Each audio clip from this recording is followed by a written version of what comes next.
galera, professor Arthur Damasceno na área, voltamos e agora a nossa conversa vai ser apresentar quem são os legitimados. A propositora tanto da ADI quanto da ADC quanto da ADPF. Bloco passado eu fiquei de fazer aqui uma inserção no nosso material que já foi feito. O bom do nosso online é justamente essa possibilidade, né? A gente na hora perceber que faltou algum detalhe, joga o detalhe e vamos que vamos. Bom, olha aqui, ó, nesse quadro eu ainda tenho a ação direta de inconstitucionalidade, a finalidade dessa ação, a ação declaratória de constitucionalidade, finalidade da ação, tá aqui, ADI e ADC, e o artigo 103, agora sim sendo apresentado pra gente, vai nos mostrar quem é que pode propor a ação direta de inconstitucionalidade e a ação declaratória de constitucionalidade. Façamos a leitura, diz o seguinte, ó, podem propor a ação direta de inconstitucionalidade, a ação declaratória de constitucionalidade, Presidente da República, mesa do Senado Federal, mesa da Câmara dos Deputados, mesa de Assembleia Legislativa ou Câmara Legislativa do Distrito Federal, governador de Estado ou do Distrito Federal, Procurador-Geral da República, o Conselho Federal da Ordem dos Advogados do Brasil, partido político, e eu nem passei aqui para vocês, né? Desculpa, gente, ó, novamente, governador de Estado do Distrito Federal, Procurador-Geral da República, o Conselho Federal da Ordem dos Advogados do Brasil, partido político com representação no Congresso Nacional e a Confederação Sindical ou entidade de classe de âmbito nacional. Bom, quando eu apresento esse artigo 103 e os vários legitimados, nós percebemos que são vários os legitimados, tem muito aluno que fala assim, cara, Arthur, vai ter que decorar isso tudo, né? Vai ter que decorar. E algumas questões, elas costumam brincar mesmo com isso aqui, né? Então é importante que você decore. Mas como é que você vai fazer para decorar isso da maneira mais fácil possível? Lembrando dos 3 caras, 3 mesas, 3 órgãos. 3 caras, 3 mesas e os 3 órgãos. 3 caras, 3 mesas, 3 órgãos. Deixa eu ver se eu consigo lançá-los todos aqui nesse quadro. 3 caras, 3 mesas, 3 órgãos. Caras, quem são esses caras, Arthur? Bom, primeiro a gente vai lembrar do cara do Poder Executivo Federal, lembrar do Presidente da República. Se eu falei de Executivo Federal, vou também falar de Executivo Regional. Vou lembrar que todo Estado e o Distrito Federal apresenta o seu governador, tem o seu governador. E a gente não pode deixar de tratar do cara do Ministério Público, inclusive motivo de exemplos dados aqui por nós, o MP, custos legis, fiscal da lei, seu chefe, o Procurador-Geral da República também poderá. 3 caras, presidente, governadores e o PGR. Simples. Os caras, fácil. E perceba que a gente conseguiu já matar 3 incisos desse nosso artigo 103. Mesa, gente. Mesa quem tem a Casa Legislativa. Toda Casa Legislativa tem a sua mesa de direção.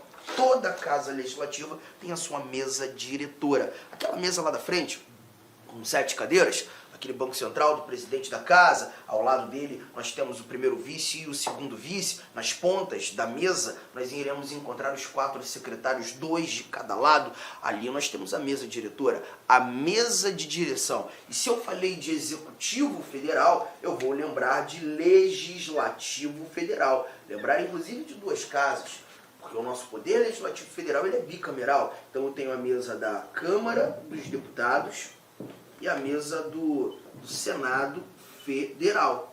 Assim como falamos também de Executivo Regional, vou falar de Legislativo Regional. Vou lembrar que todo Estado tem a sua Assembleia Legislativa. Lá no Distrito Federal, você chama de Câmara Legislativa.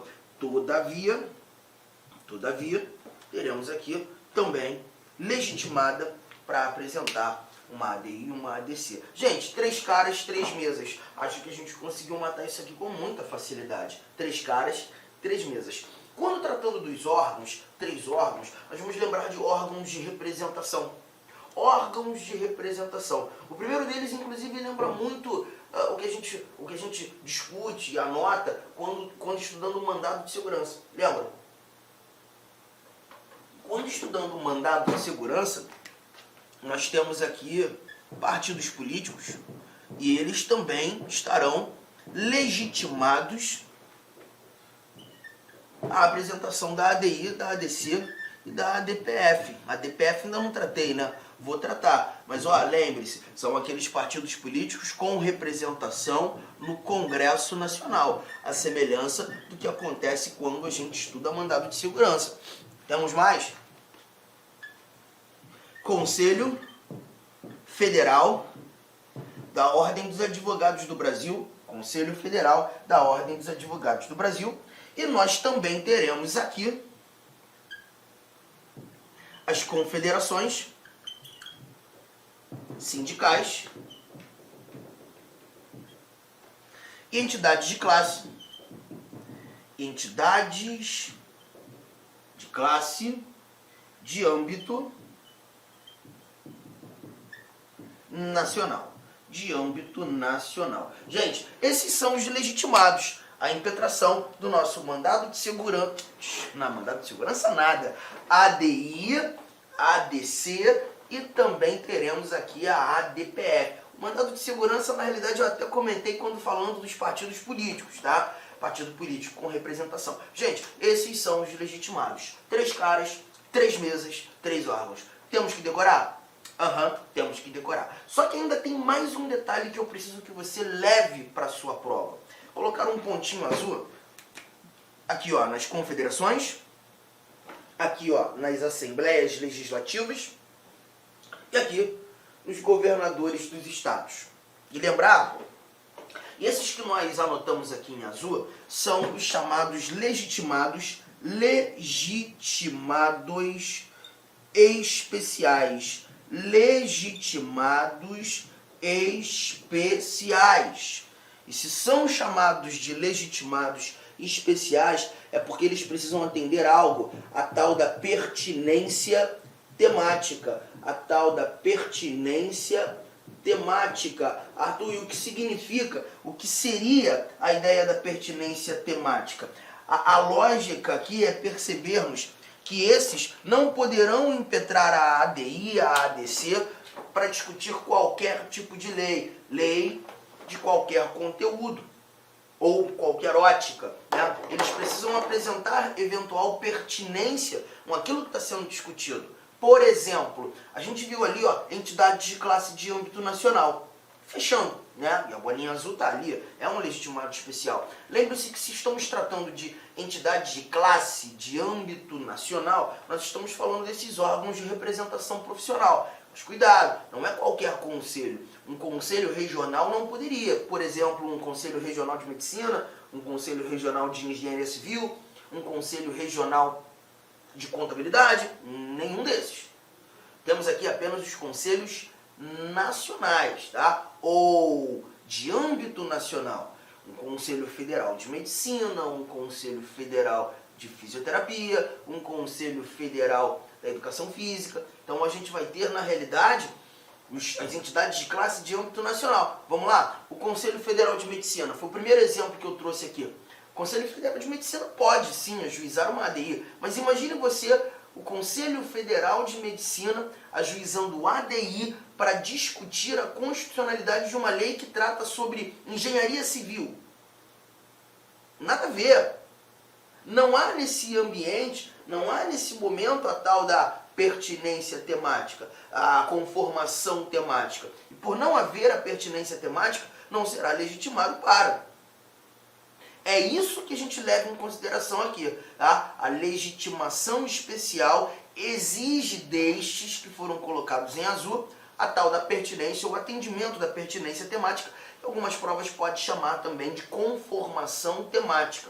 Pertinência ou conformação temática. Os demais, presidente da República, PGR, mesa da Câmara, mesa do Senado, o Conselho Federal da Ordem dos Advogados do Brasil, partidos políticos com representação no Congresso Nacional, todos esses outros nós temos como legitimados universais, que poderão sim impetrar ou ajuizar a ADI, a ADC, para discutir qualquer tipo de lei. Juntão, tranquilo. Galera, eu acho que a gente conseguiu matar com facilidade, né? Legal, dá teu print, pausa aí, anota tudo.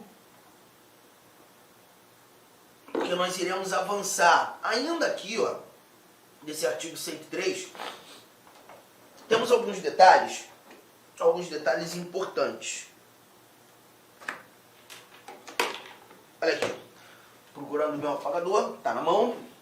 Alguns detalhes importantes.